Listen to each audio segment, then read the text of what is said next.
26,000-এর মধ্যে যারা যোগ্য তাদেরও চাকরি বাতিল হয়েছে। সেই সমস্ত যোগ্য শিক্ষকদের আমাদের পক্ষে আমরা আছি, ন্যায় সেকুলার ফ্রন্ট আছে। আগামী দিনে রাজপথে তাদের হয়ে তাদের সাথে গলা মিলিয়ে আমরা আবার নামবো। প্রস্তুত আছেন তো নাকি? আর একটা দুঃখের বিষয়, রাজ্য সরকার বলছে এই আইন আমরা এই রাজ্যে লাগু হতে দেব না। ভালো কথা, এই রাজ্যে আজ লাগু না হওয়ার জন্য দুটো দিক আছে রাজ্য সরকারের।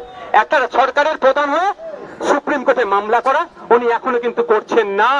রাস্তাঘাটে পথে ঘাটে যারা আমরা যখন এই আইনের বিরোধিতা করে আন্দোলন করছি আমাদের উপর আক্রমণ করছে। আজকে আমাদের ভাঙড়ের উপর দিয়ে, ভাঙড়ের ছেলেরা এখানে এসে পৌঁছায়নি, এইরকম হতে পারে সেই জন্য ভাঙড়ে আমরা একটা প্রোগ্রাম লাগিয়ে দিয়েছি, ভাঙড়ের ছেলেরা ওখানে প্রোগ্রাম করছে। কিন্তু ওই বাসন্তী হাইওয়ের উপর দিয়ে যারা আসছিল তাদের উপরে পুলিশ আক্রমণ করেছে। তৃণমূল বলছে, মমতা ব্যানার্জি বলছে, রাজ্য সরকার বলছে আমরা এই আইনকে লাগু হতে দেবো না। আর আমরাও কি বলছি ভাই, এই আইনকে লাগু হতে দেবো না। তো তাহলে আমাদের দুজনের সুর কি আলাদা? দুজনের সুর তো এক, তাহলে আমাদের উপরে আক্রমণ হলো কেন? আমাদের আটকাতে হলে কেন? এই বললাম না, যখনই রাজ্য সরকার চাপে পড়ে দিল্লিগামীর ফ্লাইট ধরে কোন দাদা দিদির সাথে কি সেটিং হয়ে যায় বোঝা মুশকিল। সব আমার বোন, আমার বোন, আমার বোন, আমাদের বাড়ির মেয়ে, আমাদের বাড়ির কন্যা তিলোত্তমার খুব আমরা ভুলে যাচ্ছি। সেই সময় যারা দায়িত্ব ছিল তদন্তের সিবিআই, অমিত শাহজির দপ্তর, সব গোল মিলিয়ে গেল। তো দাদা দিদি একে অপরের পরিপূরক, তো সবে সজাগ থাকতে হবে, আমাদের সজাগ থাকতে হবে। আমাদের আজকের আন্দোলন নয় এটা, আমাদের আন্দোলনের প্রয়োজনে 6 মাস 1 বছর চালিয়ে যেতে হবে। প্রস্তুত আছেন তো? তবে হ্যাঁ, গণতান্ত্রিক প্রক্রিয়ায় আমি এখানে আবারও বলছি, যেখানে শান্তিপূর্ণ আন্দোলন হবে না সেখানে আইএসএফ থাকবে না। যেখানে শান্তিপূর্ণ আন্দোলন হবে সেখানে আইএসএফ উপস্থিত থাকবে। আমরা, রাজ্য আমাদের, দেশ আমাদের, এই আইন আমাদের, সংবিধান আমাদের, আমাদের জন্যই তৈরি হয়েছে।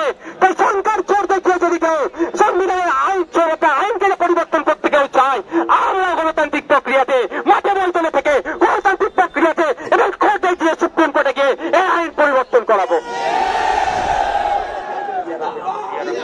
আর একটা কথা, সংবিধানের প্রণেতা, ড্রাফটিং কমিটির চেয়ারম্যান বাবা সাহেব আম্বেদকরের আজকে জন্মদিন। তিনি আমাদেরকে তার দায়িত্ব নিয়ে যে সংবিধানের সর্ববৃহৎ লিখিত সংবিধান দিয়ে গেছে, সেই মহামানুষের আজকে জন্মদিন। আজকে আমাদের ইন্ডিয়ান সেকুলার ফ্রন্টের পক্ষ থেকে তাকে আমরা বিনম্র শ্রদ্ধা জানাচ্ছি এবং তার দেখানো পথকে, তার আদর্শকে, বিভিন্ন মানুষের যে মহামানুষের আদর্শকে নিয়ে আমরা এগিয়ে যাই, তাদের মধ্যে একজন হচ্ছে বাবা সাহেব আম্বেদকর। আপনাদের বলবো, সংবিধান বাড়িতে রাখুন, সংবিধান পড়ুন, আর্টিকেল গুলো দেখুন, অনুচ্ছেদ গুলো দেখুন, তাহলে আপনার অধিকার কেউ কেড়ে নিতে পারবে না। এটা যুক্তরাষ্ট্র ওখানে দাঁড়ান, যুক্তরাষ্ট্র পরিকাঠামোতে আঘাত দিচ্ছে। শুধুমাত্র মুসলিমদের অধিকার নয়, সংবিধানের উপর আঘাত দিচ্ছে, যুক্তরাষ্ট্র পরিকাঠামোর উপর আঘাত দিচ্ছে। এটা আমরা কোনোদিন মেনে নেব না। তাই আমাদের লক্ষ্য হবে সংবিধানকে বাঁচানোর জন্য, যুক্তরাষ্ট্রকে বাঁচানো, যুক্তরাষ্ট্র পরিকাঠামোকে বাঁচানোর জন্য আমাদের এই লড়াই একসাথে লড়তে হবে। আমি একটা কথা বলে শেষ করে দেবো, আমার পাশে কে আছে বলুন?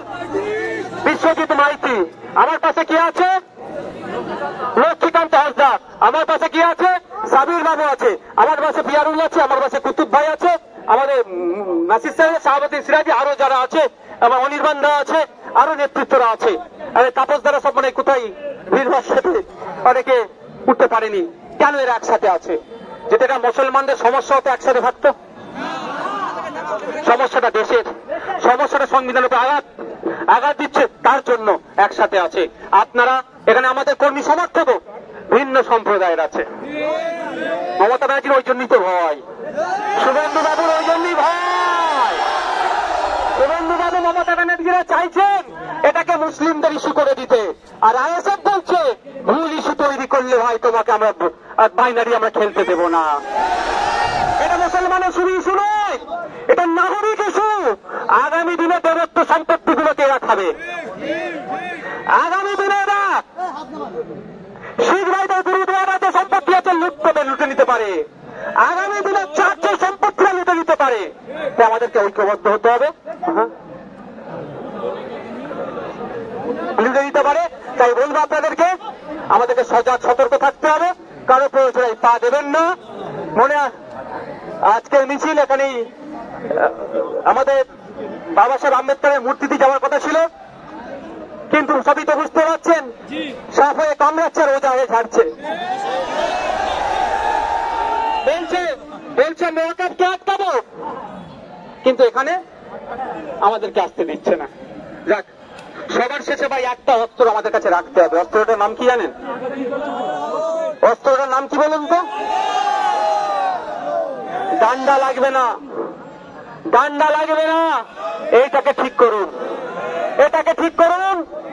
কিন্তু দুর্ভাগ্যের বিষয়, এটা ঠিক করার জায়গাটাই রাজ্য সরকার শেষ করে দিচ্ছে। 8,000 শিক্ষা প্রতিষ্ঠান বন্ধ হতে চলেছে। মাদ্রাসাগুলোতে টিচার নাই, স্কুলগুলোতে টিচার নাই। যদিও কিছু টিচার নিয়োগ হয়েছিল, অবৈধ পন্থা অবলম্বন করে নিয়োগ করে বাতিল হয়ে গেছে। শিক্ষক নিয়োগ করতে হবে, যোগ্যদেরকে স্কুলে পৌঁছাতে হবে, জঙ্গলে জঙ্গলে অধিকার ফিরিয়ে দিতে হবে। দলিত আদিবাসী সার্টিফিকেট নেবে না, যে নোংরামি করা হচ্ছে সেগুলো বন্ধ করতে হবে। পরিশেষে আবারও বলছি, রাজ্য পুলিশের ডিজি বলছেন শামসেরগঞ্জ অর্থ এলাকায় শান্তি ফিরে এসেছে। ওয়েল এন্ড গুড, ওনার কথাকে সমর্থন জানিয়ে বলছি, আমরাও চাই শান্তি ফিরে আসুক। কিন্তু তেমন শান্তি ফিরে আসছে তখনই হবে যখন মন্দিরের ঘন্টাটা শামসেরগঞ্জে ঠিকঠাক বাজবে, যখন মসজিদের আজানটা ঠিকঠাক হবে শামসেরগঞ্জে, তখনই জানবো শান্তি ফিরে এসেছে। যখন আমি বলবো শামসেরগঞ্জের এক মুসলিম মানা বলতে পারে রাতের ডুপ্লিকেট ড্রেস পরে এসে অত্যাচার চালিয়েছে বা প্রশাসনের ড্রেস পরে এসে অত্যাচার চালিয়েছে, এটা বলা যখন বন্ধ হবে তখনই জানবো শান্তি ফিরে এসেছে। তখনই আমি জানবো শান্তি ফিরে এসেছে যখন বৈষ্ণবনগরে যারা গিয়েছে তারা নাকি তাদের অভিযোগ তাদের উপরে অত্যাচার হয়েছে, বৈষ্ণবনগর থেকে তারা তাদের মাতৃভূমিতে যখন ফিরে আসবে তখন অস্বস্তি থেকে স্বীকার করবে শান্তি ফিরে এসেছে।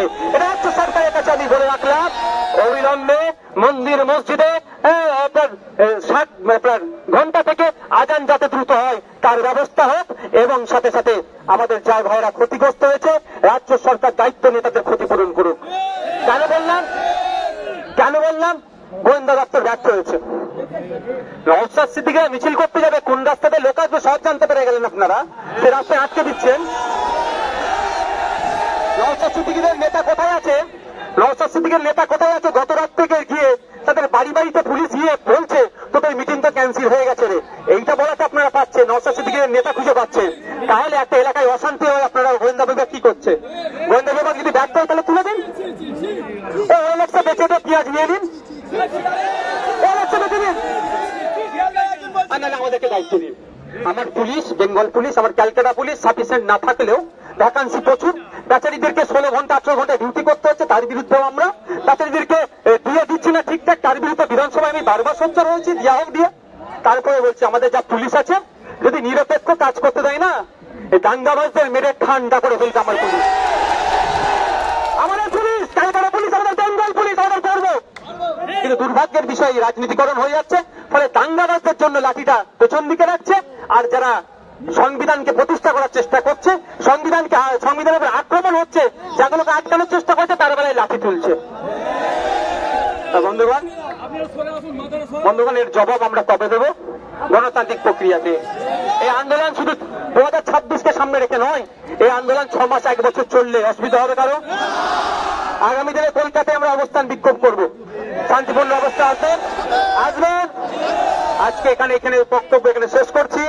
যেমন আপনার শান্তিপূর্ণ ভাবে কারো প্ররোচনায় পা না দিয়ে পুলিশ আক্রমণ করলে আমাদের মাথা ফাটিয়ে দিল, তারপরেও আমরা নির্দ্বিধায় পুলিশের মার খেলাম, কিন্তু পুলিশের দিকে আমরা তেড়ে গেলাম না।